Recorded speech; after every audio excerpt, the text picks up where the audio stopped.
Yes. Commandant of the Royal Military College. Now we have the D&E platoons, part of the headquarters in Vietnam, 1st Australian Task Force. Their role was to go at the defence of the headquarters. Now we've jumped to the Special Air Service Regiment. Of course, our regiment, the regiment of our guest commentator today, Corporal Mark Donaldson, was awarded the first Victoria Cross for Australia for rescuing a wounded interpreter during the war. We have there Z Force. The big Z. That's the Z Force, yes. Again, the commandos or special forces which were formed in the Second World War, and probably the most famous of that operation was the Crate, who went to Singapore and Singapore Harbour and sunk ships in Singapore Harbour.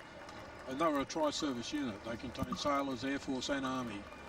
Now we have the Green Berets, the Commandos, the association, led today by Barry Grant. One commando company was formed in Sydney in 1955 and was the first Australian Special Forces unit raised after the Second World War. It was has a rich and diverse history. It's now part of one commando regiment. Two commando regiments was established in June 2009 when it was renamed the 4th Battalion. The motto was without warning. Here we have the Air Dispatch Association. The Air Dispatch, which goes back to the Dakota Trail, where it was we were the first army to use it to resupply troops in the field successfully. I think Germans tried it in Russia, but it didn't work. But the biscuit bombers kept the Dakota Trail operations going.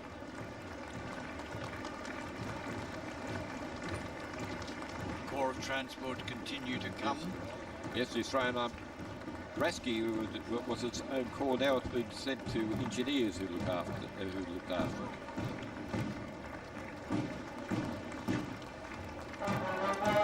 Now with the various transport companies coming through, Free Transport Association is the longest serving transport unit in the Australian Army. First formed in 1914, it served in World War II, and since 48 has been a CMF company and Army Reserve unit. I think they were over at Asheville, weren't they, John, for a while? They were indeed. The old depot is now part of Asheville Boys High School. Now we have 12 transport companies.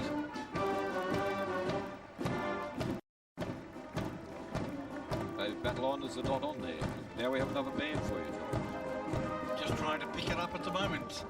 The City of It's Holroyd band number brass band. 32, I'm told. City of Holroyd brass band. Small band, but very, very effective. Holroyd, of course, being a suburb west of Sydney. After that, we have the Royal Australian Army Medical Corps. This year marks the 100th anniversary when many medical units were dispatched to France and the Western Front. Led today by President Mr. Theo Di Giaffi, both current and former members of the Medical Corps. We have one Australian Field Hospital,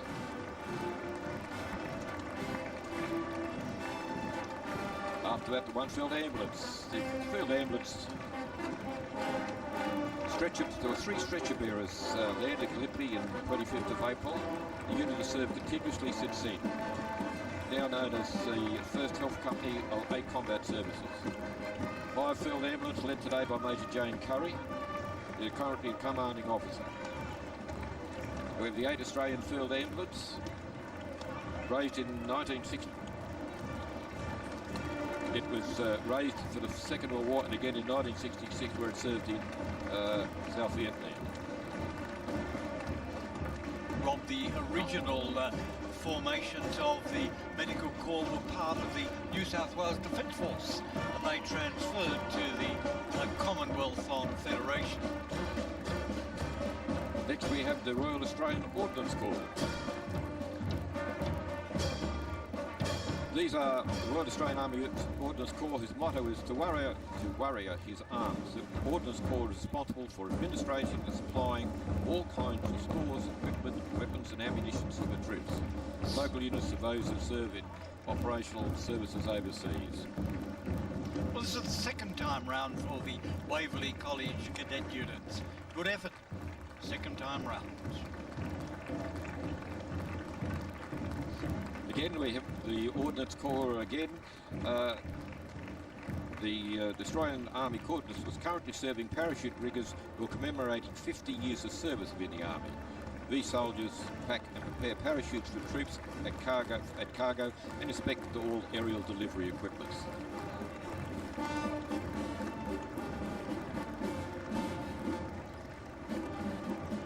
Again, now we have RAMI, the Royal Australian Electrical Mechanical Engineers. Robert, I got into trouble a couple of years ago for calling them the NRMA of the Army. They didn't like it, but it's really what they do, apart from other things. Well, I think it wasn't the RAMI who complained. I think someone else did, didn't they? Led today by Lieutenant Colonel Kerry Tunbridge. These are the fixers of the Army. RAMI is responsible for repair and maintenance of all Army electrical and mechanical equipment, whether it be weapons, field equipment, vehicles or helicopters. A wide range of skills are required. I take it also now we'll have a lot of computer programmers in there as well. Elements are still deployed on the reconstruction missions in the Middle East and other areas of operations. As you can see from their banners there, they have served everywhere. And once they were one of the largest components of the Australian Army because of all the work they had to go and do. You see Korea, Borneo, Cambodia. A brief pause there, but the units are stepping off again, and there is the RAMI banner, the Royal Australian Corps of Electrical and Mechanical Engineers.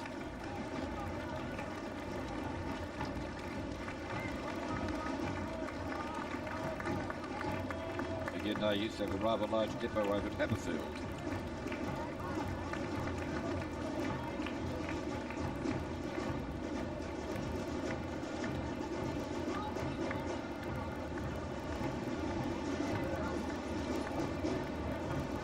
John, from here, where we're looking at these shots, is only a couple of 100 metres further along Elizabeth Street, and then to the left, where the memorial is, the war memorial at the end of Hyde Park.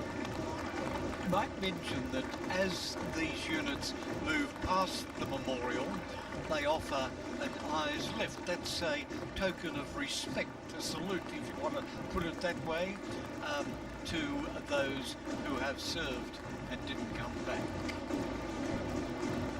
It's certainly a There's your new beautiful band, monument John. to the heart of the city. Another drum corps, another Australian Air League drum corps, this from the city of Blacktown. And behind them marching is well, some of the more favoured soldiers in the Australian Army, the military police. Previously known as the Provost, so my father was a military policeman in the Second World War. Back and forth took part in the Huon Peninsula and Wewak operation. Following them is the 17th Infantry Battalion. So it was formed as part of the 1st AIF in 1915 and served at Gallipoli and in the Western Front. The battalion can actually trace its history back to 1860, where a unit of New South Wales Volunteer Rifles was raised in St Leonards. Now linked with the 2nd Battalion with 2nd 17th Battalion. And many of these men are long-term Army reservists, John, from their medal ribbon sets.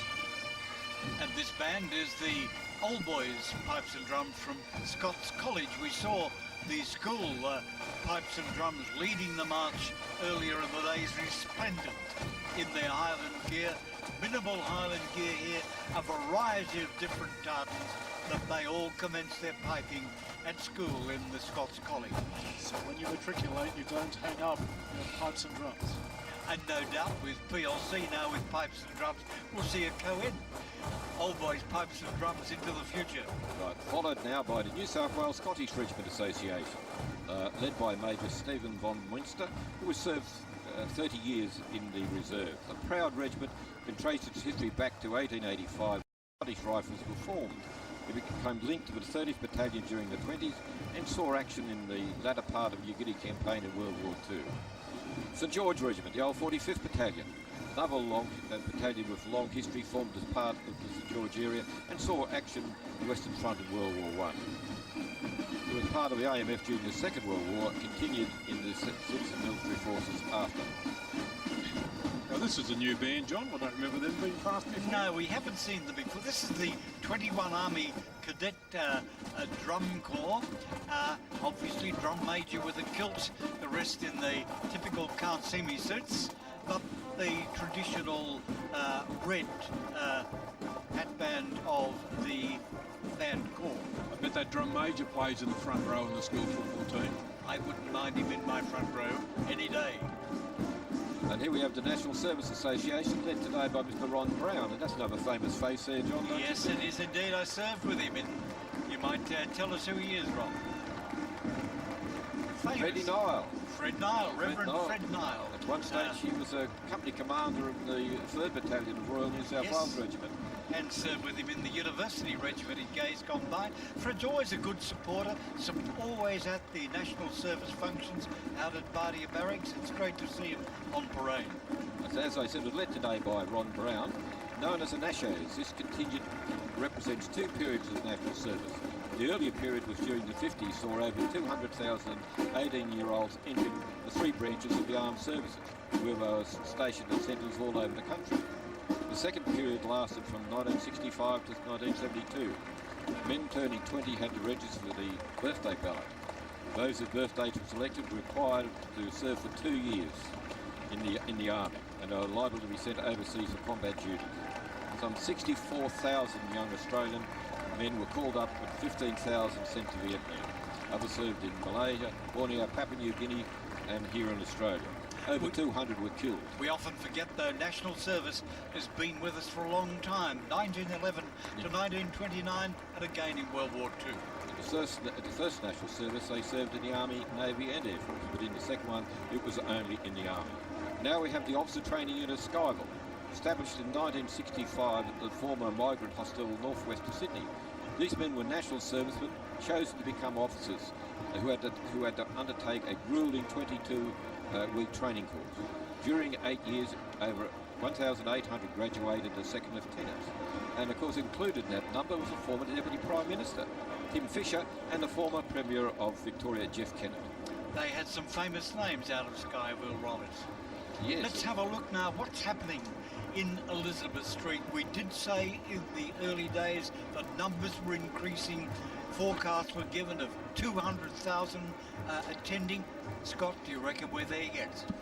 It's certainly a large crowd, John, and I think by virtue of the position here, you can see Hyde Park in the background of this tracking shot along the crowds. In places, it's several rows deep, so there are, I wouldn't want to guess from our position as to how many are there, but it certainly looks like thousands upon thousands have come out. There was a lot of talk after the 100th last year, would commemoration fatigue set in with the numbers there 4B down, but when you look at a large, wide shot like that as this band approaches, you can see that this is something that is still embraced by the Australian people, and they come out and show what this means to them this day. And they're certainly enjoying it, despite the fact they've been here a long time. They're enthusiastic, they're clapping, they're cheering. And John, right now we have the Royal Australian Air Force unit. But in blue before them, John, is the band of our Corrective Services Department here in New South Wales. They too, like the fire brigade, like the railways, like the ambulance, are always here.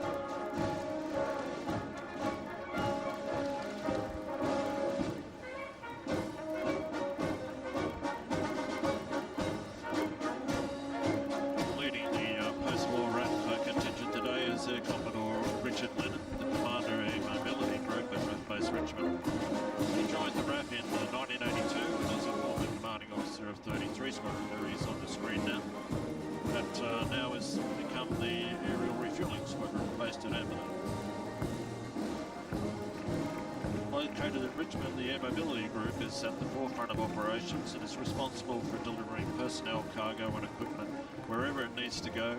Elements of the group have been extensive overseas service in the Middle East, East Timor and throughout the Pacific and many humanitarian missions. You'll see a couple of our dogs there alongside that unit from probably 22 squad.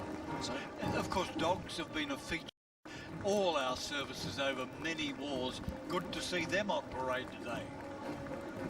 And certainly earlier when we were joined by Corporal Mark Donaldson, VC, in his fantastic memoir called The Crossroad, he writes about the relationship he had, the life-saving relationship he had with his dog in Afghanistan, a dog called Devil. And he attributes Devil for saving his life and some of his mates on more than one occasion. Here we have the Australian Flying Corps again, and the Australian and the RAF Association, led by Ron Glue. You can see him there in the centre left, far left of the screen, and a couple of the members of the committee. And the band have there, of course, Burwood Girls High School. They've been marching for now about 8 years, I suppose. They have a very extensive music and concert band at the school. Marching, they've taken to very well. I see distinct improvement in their marching style now to compare when they first came in the march a few years ago. Well done, girls. They are a big band, aren't they, John?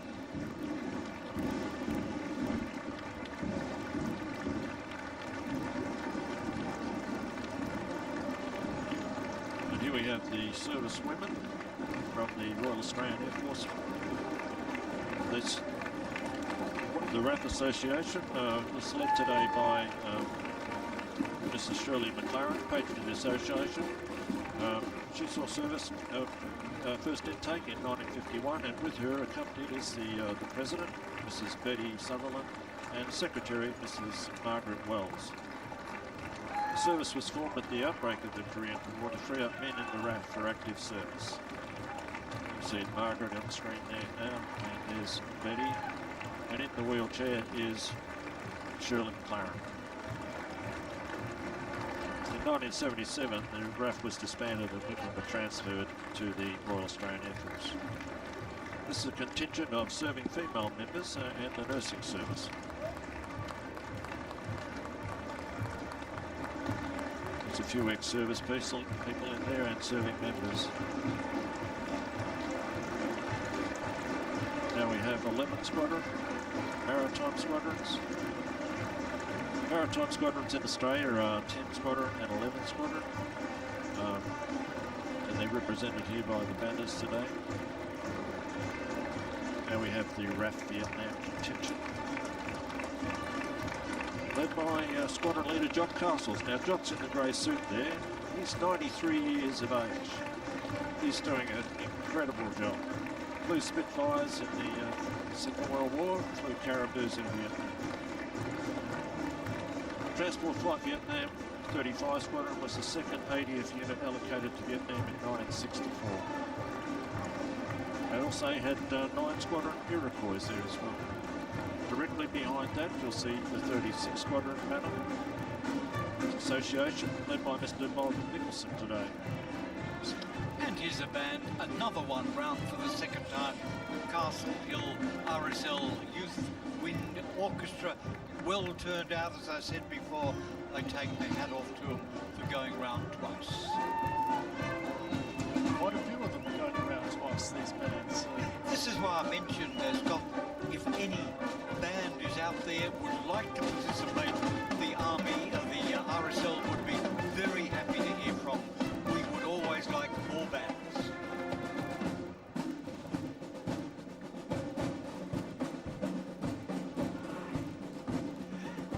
John, I look down and I get a bit nostalgic. I remember my father in that colour uniform in World War II. Delighted to see it back. Well, it was the dark blue, then it went to a sort of bluey grey, now it's back to the dark blue. And there's a thanks from Dick Smith. Dick Smith. Dick Smith. Thank you. 37 Squadron, by the way, is passing there. It's flying the C-130Js out of Richmond. Nice contingent. Look at that uniform. You've got to like that, Tony. And of course, Dick has a love of aviation too, John. Exactly. Yeah. Well, he's got his own planes. And airstrip. He's a good supporter. There's the banner of 37 Squadron. Actually, he's probably got more planes than the Air Force. And you can see behind there the banner of 35 Squadron. It's one of my old squadrons. And it's led by Wing Commander Jared Endlebury. And this is a fine turnout. These are operating the Caribou replacement aircraft, the new Spartan C-27J, which is like a twin-engine Hercules. It's a smart little ship. It really is good. Are they in service yet, John? There's quite a few out at Richmond. They're in a training. Serving members are led by Wing Commander Tim Alsop from number 3 Squadron. There's a veteran in his wheelchair. Great to see him on parade.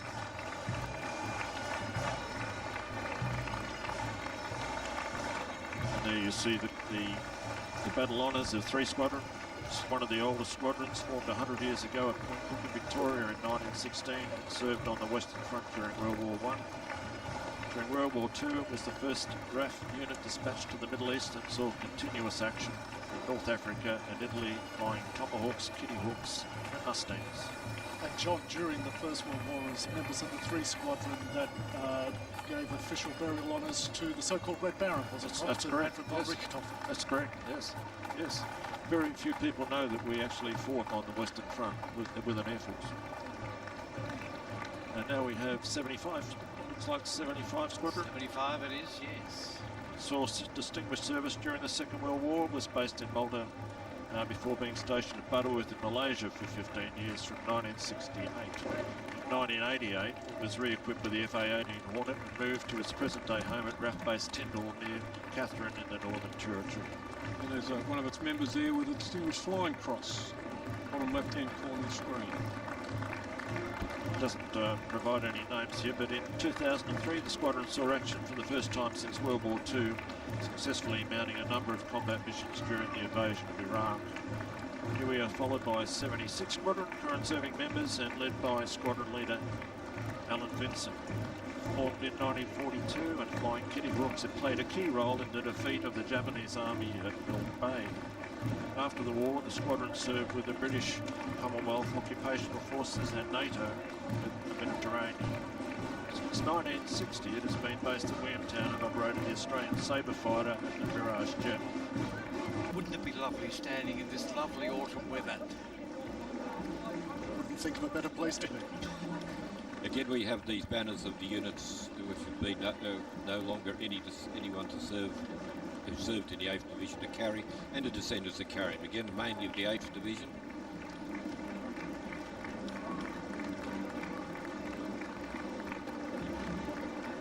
In fact, all these ones we can see so far all belong to the unfortunate 8th Division of the AIF.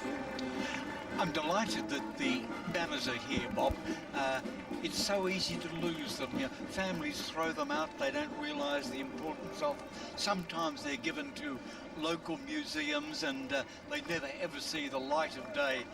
Good to see them on parade today. It would be good to see if there was a repository where they could be sent to where these banners are held. I would like to see that. There are some logistic problems, but it's a great idea to keep them and keep them on parade. The 2nd 20th Battalion Association is there, and there could be a few veterans in there by the look of them.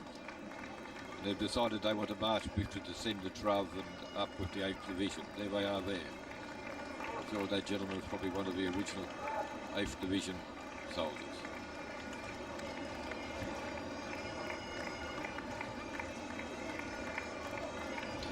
We see with the descendants here just a little less of a precision in their marching as we did for those who actually served, and particularly those who are marching in uniform today.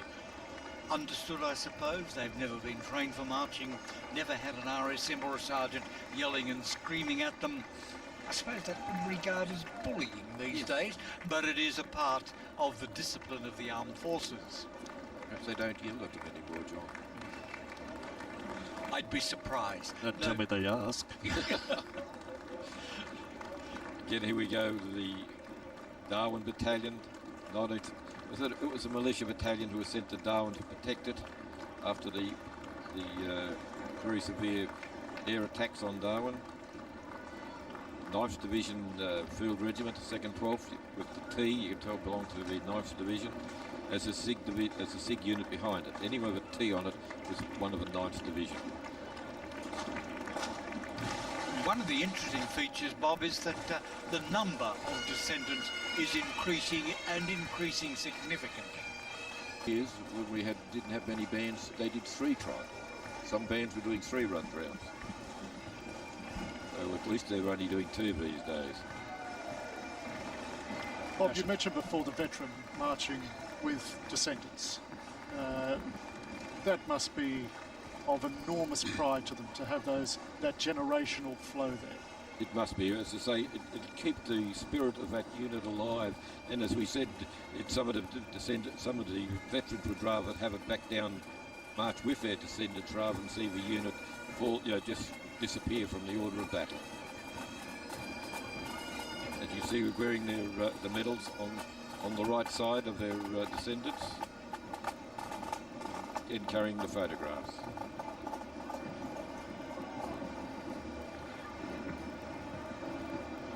Well, at one stage I thought the parade was going to finish quite early, but it may be the new route. It's much better spaced out than in previous. Small men, but everyone was scared of that dreaded kukri, the bent knife that they carried and used to great effect. I went to the Gurkhas Museum in Pokhara 3 years ago for an hour and stayed for 4. There were 4 Gurkha battalions at Gallipoli too.